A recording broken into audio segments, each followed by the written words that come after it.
Ce soir, aux Nouvelles nationales d'APTN. Qui négocie ta maison, puis tu n'es pas invité aux négociations. Un collectif d'hommes et de femmes inuits clame l'illégalité des négociations du futur projet de traité Pédaben. Nouveau centre de santé autochtone à Montréal. En entrevue, Diane Blacksmith et le blocus forestier en territoire ancestral de Mashteuiat.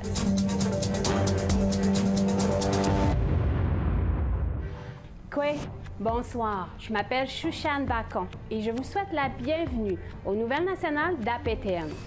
Le futur projet de traité Pédaben se négocie depuis plus de 4 décennies, alors que les communautés concernées regroupaient 11 communautés Atikamekw et Innu.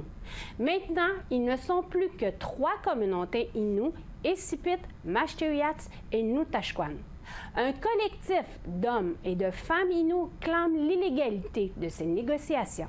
Dans tout traité moderne qui se doit d'être en conformité avec la Déclaration des peuples autochtones sur les droits des peuples autochtones des Nations unies. Voici l'ancien ministre des Relations couronnes autochtones, Marc Miller, en conférence de presse avec les 3 chefs inuits formant le regroupement Pédaben en mai dernier, réclamant au gouvernement du Québec de briser son silence pour continuer les négociations du futur projet de traité Pédaben. Le respect de ces droits ancestraux est une pièce des plus importantes. Sauf qu'il y a des groupes qui ne croient pas cette affirmation. Un regroupement du nom de Collectif Mashkasi, réunissant plusieurs gardiens de territoire, s'oppose aux négociations menant au futur traité Pédaben. Benoît Tissel-Magen, chef traditionnel de la famille Tissel-Magen, est un membre. Et il dénonce les agissements du conseil de banque de Mashteuiat. Ils négocient le territoire de manière... c'est comme si ils négocient ta maison, puis tu n'es pas invité aux négociations.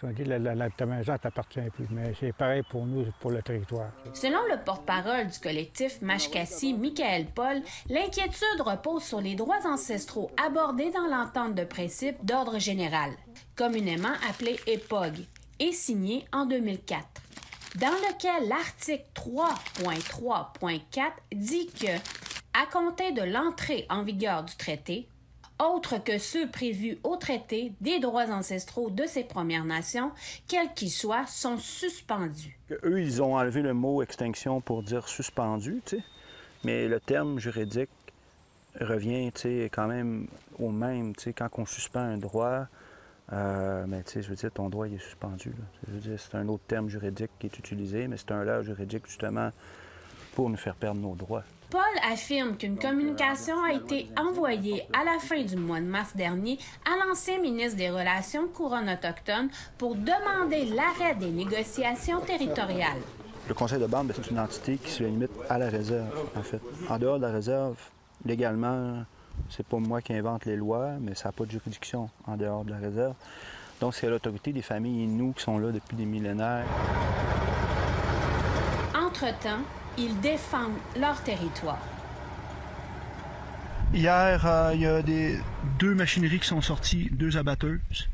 La compagnie Lignarex ont sorti d'ici 2 abatteuses multifonctionnelles. Ça s'est passé début juin de cette année.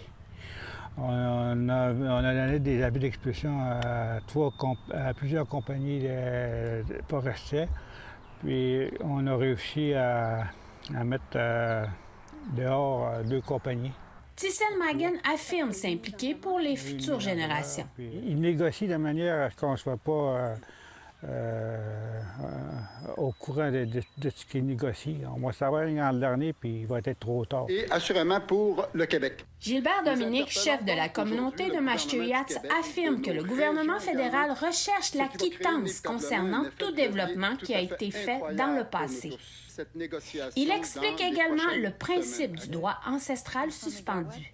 Le principe, c'est que si, par exemple, dans notre traité, on n'a pas couvert ce champ-là, puis qu'il émerge là, de par une jurisprudence à travers le pays qu'un tel domaine, c'est aussi un droit ancestral, OK? Donc, on n'a pas négocié les modalités d'exercice de ce nouveau droit-là. Donc, on a une formule qui fait en sorte qu'on ne le renie pas. C'est un droit qui nous appartient. Donc, ce qu'on fait, c'est qu'on le suspend de façon temporaire jusqu'au moment où on souhaite, bien sûr, lors de la réactualisation de notre traité, parce que notre traité est évolutif. Les négociations territoriales ont pour objectif de morceler le territoire. Mais pour Michael Paul, la population devra, un jour ou l'autre, prendre une décision en référendum sur le futur projet de traité Pedaben. Majoritairement, les gens ne sont pas informés. Ça, c'est vraiment... les gens ne sont pas informés, ils ne sont pas en mesure de pouvoir, justement, décider. Puis l'information qu'on a, c'est toujours, excusez-moi l'expression, mais du crémage sur un gâteau. Tu sais, fait qu'on ne peut pas vraiment se faire une idée sur ça. Pendant ce temps, le fédéral et le regroupement Pedaben attendent toujours que le Québec respecte sa promesse, soit de signer le premier traité moderne. Shushan Bacon, Nouvelle nationale d'APTN, Mashtuyats. Après la pause, action juridique contre la gouverneure générale du Canada. Restez là.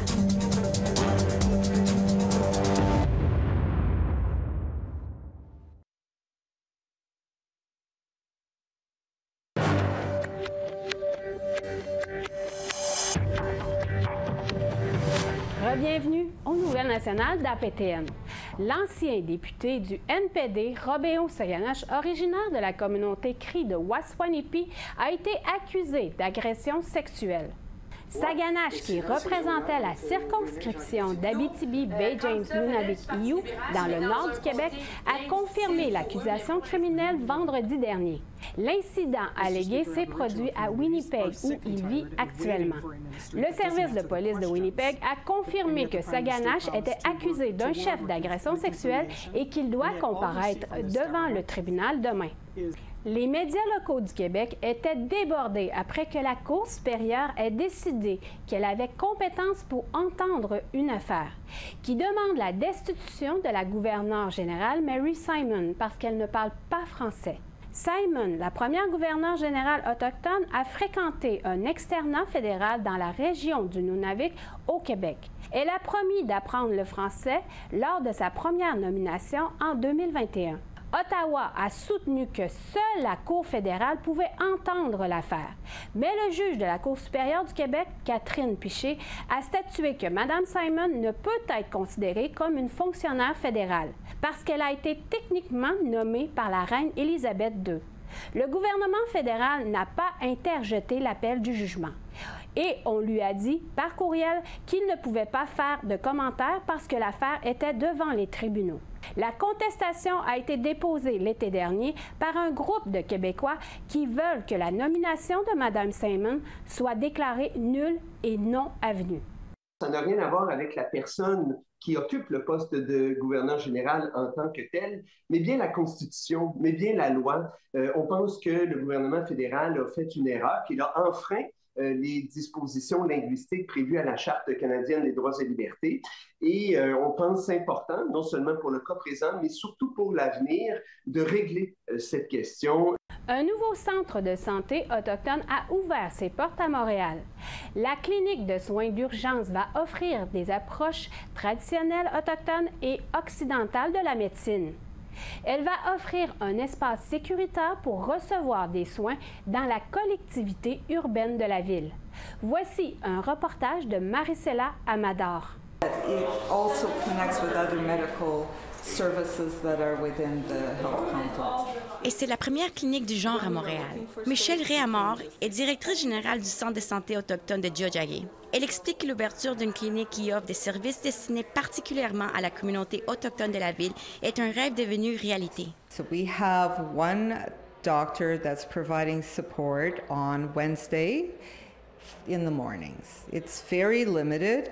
However, we're working towards increasing those services. Elle affirme que l'objectif est que la clinique soit ouverte du lundi au vendredi avec de nombreux médecins autochtones offrant leur expertise médicale. We're also establishing a elders council so that there is knowledge keepers and elders that are going to support us in doing the work and being available for Indigenous people to come and speak. Pendant des années, des défenseurs ont milité en faveur d'un centre de santé autochtone à Montréal. Justice for Joyce! Et les appels se sont intensifiés après le décès de Joyce Echequan, une mère atikamekw de cet enfant qui est décédée peu de temps après avoir diffusé en direct des remarques racistes de ses soignants dans un hôpital de Joliette. Par rapport à ce qui est arrivé avec Joyce Echequan, ça a vraiment comme poussé le besoin que ça fait depuis probablement avant que je suis née, donc ça fait longtemps, que les droits humains, c'est un droit humanitaire ou humain d'avoir l'accès aux soins de santé et de bien-être. Lynn Pathwalker-Bourque agit à titre de navigatrice en santé à la clinique. Elle aidera les patients à s'y retrouver dans la bureaucratie du système de santé et à surmonter d'autres obstacles. Mais c'est sûr qu'il y a des gens qui se sentaient soulagés, comme finalement, il y a un endroit pour nous, parce que c'est vraiment le centre pour eux. Ça appartient à eux, parce que ça fait depuis longtemps que le gouvernement, le système, whatever, ça prend du temps des fois, mais ça fait depuis longtemps qu'il y a des blocages. L'aîné Mike Standup, qui vit à Montréal, affirme que les Autochtones ont de l'appréhension face au système de soins de santé en raison de toute la discrimination et le racisme qui existent. Gives them options to let them know that there's a place where their needs will be respected, that primarily elders and traditional people will be taking part and assisting the people for their health needs. Marie-Céla Amador, Nouvelle nationale d'APTN, Montréal. Les Mohawks d'Akwesasne en sont à leur dernier jour de référendum en ligne qui porte sur l'approbation d'un règlement en préparation depuis des décennies. La réclamation a été déposée en 1976 contre le Canada et l'administration de la voie maritime du Saint-Laurent. Elle concerne les dommages causés par les inondations et les pertes de terrain attribuables à la construction de la voie maritime du Saint-Laurent qui a ouvert ses portes en 1959. S'il est approuvé par les membres, le règlement vaut 45 millions de dollars. Le gouvernement fédéral redonnerait également la propriété des terres expropriées, ce qui comprend l'emplacement de l'esplanade des péages du pont international de la voie maritime.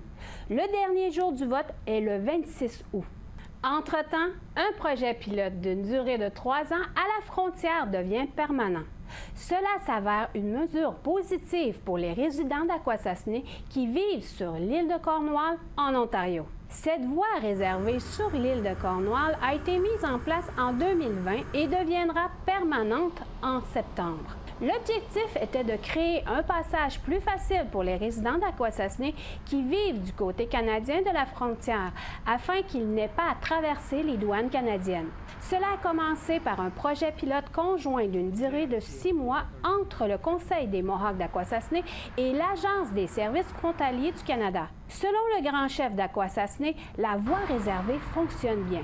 Les relations avec l'agence se sont améliorées au fil des ans grâce à la création de cette initiative axée sur la collaboration. Par contre, le grand chef affirme que la formation est essentielle. As new officers come to the area and work at the Cornwall port, they need to understand who the Mohawks are and why it's significant for us to be able to get through quickly, why our rights should be recognized, and why our community is broken up by Ontario, New York, Quebec, and the international border.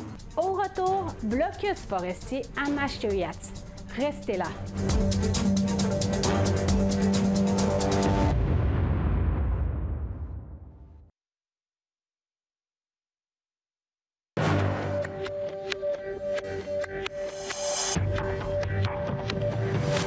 Bienvenue aux Nouvelles nationales d'APTN. Division dans la communauté de Mashteuiat causée par des manifestations concernant l'industrie forestière. Le blocus a été érigé sur la route forestière plus tôt ce mois par 2 femmes Innu, membres du collectif Mashkasi, qui disent que les compagnies forestières exploitent leur territoire ancestral. Le conseil de bande n'appuie pas cette manifestation, ni les 2 autres blocages qui ont été érigés par le collectif ces derniers mois. Les membres de ce collectif ne détiennent certainement pas de droits ancestraux. Rappelons que les droits ancestraux appartiennent à l'ensemble des membres de notre Première Nation. Donc, c'est un élément, à mon sens, qui est important là, à respecter. En entrevue cette semaine, nous recevons Diane Blacksmith, l'une des 2 femmes qui ont installé leur campement en territoire ancestral de Mashteuiatsi. Quoi, Diane Blacksmith, bienvenue à Nouvelle Nationale d'APTN. Oui, tout le monde. Puis qu'est-ce que vous demandez en ce moment? Pour enlever le blocus, Okay. qu'est-ce que vous demandez? Qu'est-ce qu'on demande, c'est de voir les 2 ministres. On veut les rencontrer. Présentement, je pense que Résolu, ils ont fait une réunion d'urgence hier, mercredi. Puis là, on n'a pas eu de rencontre encore avec eux. Sûrement qu'on va l'avoir la semaine prochaine. Ça fait que je crois que ce que Denise m'a contacté hier, que Résolu, il allait plus parler avec le conseil de banque. Que ça allait être fini avec le conseil de banque. Que maintenant, ça va se faire entre les gestionnaires ou les gardiens du territoire eux-mêmes qui vont décider. Parce qu'on ne veut plus être géré par le conseil de banque. C'est trop, là. Ils sont allés trop loin avec tout ça. C'est fini. On va se battre jusqu'au bout. On va rester debout aussi. Puis, le message que vous donnez, dans le fond, c'est pour les futures générations. Qu'est-ce que vous portez comme message? OK. C'est parce que Mashteuiatsi nous donne rien du tout à nous, les vrais, au peuple. On a des familles qui sont pauvres. Puis ça, on veut plus que nos enfants soient pauvres. On n'est pas riches. Nos chalets, nos maisons, nos chalets en territoire. On vit dans des cabanes. Puis eux, ils se graissent beaucoup, ils ont beaucoup d'argent. Et que le peuple, ils n'ont rien. Fait que j'ai décidé que ça va changer. Il faut que ça change. Ils ont tellement pris de nos territoires l'héritage qu'on a eu et toutes les redevances qu'ils ont eues par Résolu. C'est fini maintenant, là. On ne joue plus là-dedans, là. On n'embarque plus. C'est fini. Ben pour moi, en tout cas, puis Denise, on n'embarque plus là-dedans. On va se défendre au bout. Parce que là, on est rendu trop loin. On a rien pour nos enfants. Il n'y a même pas de travail. Nos enfants nous demandent pourquoi le conseil de banque ne nous prenne pas pour travailler. Parce que tu ne fais pas partie des bonnes familles. C'est ça. Fait que là, nos enfants, ils ont le droit aussi à leur travail, qui travaillent dans le conseil de bande au lieu de s'en aller à l'extérieur pour que les autres nations les prennent. Comme ma fille, moi, avait demandé de travailler à Mashteuiatsi. Elle n'était pas assez compétente. Elle venait de sortir de l'université. Ça prenait des stages. Pas assez compétente pour aller à l'éducation. Fait que c'est ça, je veux plus que ça arrive. Puis quand vous avez rencontré les gouvernements, les 2 paliers gouvernementaux, provincial et fédéral, qu'est-ce que vous avez demandé en premier? On demande nos territoires non cédés. Ça nous appartient aux jeunes. Ça nous appartient à nous, les familles, et non au conseil de bande. C'est fini, ça. C'est fini de gérer pour nous. Toutes les redevances qu'ils ont reçues, c'est les familles qui vont les recevoir et non le conseil de banque. C'est fini. Ça, c'est sûr et net. Ça se peut plus. Le futur traité PEDABON, ça vous concerne également. Qu'est-ce que vous en pensez de ce futur traité appelé PEDABON? OK. On est en train de vivre, nous autres, le PEDABON dans notre communauté. On commence à payer. On paye déjà nos, ben, on va dire l'eau, les poubelles, les services publics, tout ça, là. Ça nous coûte 375 $. Puis là, on va devenir comme une municipalité. On va devenir allochtone. On ne sera plus des Inuits, on ne sera plus des... La nation va...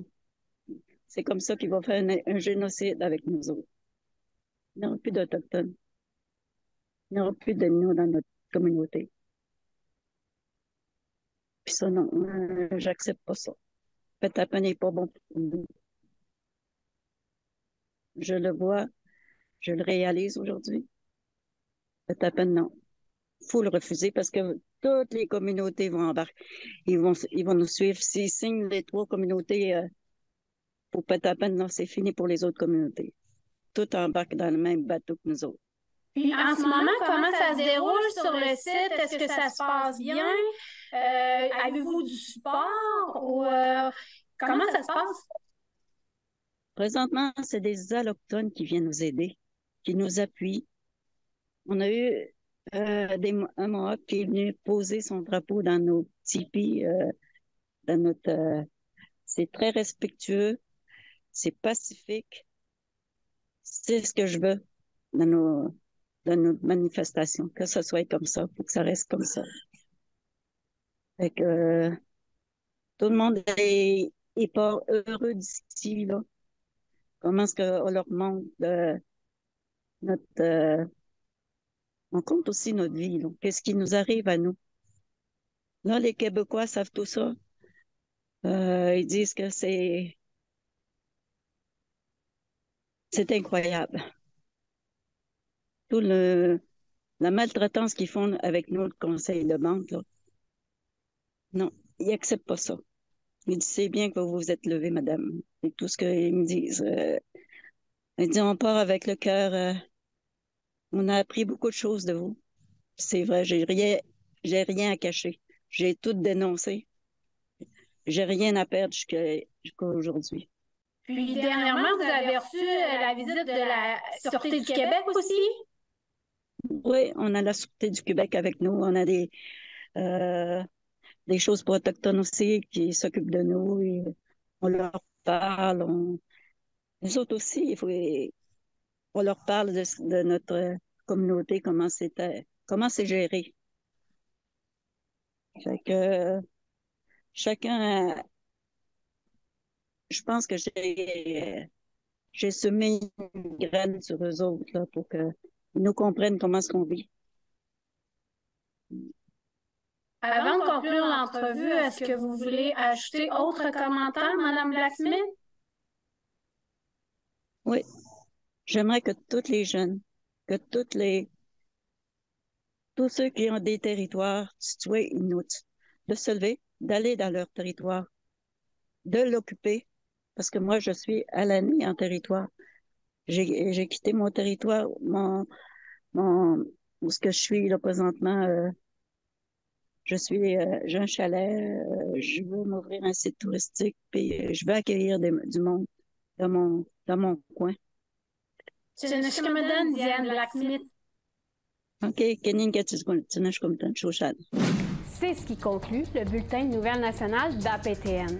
Je m'appelle Shushan Bacon. Merci beaucoup d'avoir été des nôtres. Prenez soin de vous et à la semaine prochaine. Yame, Wenepsich.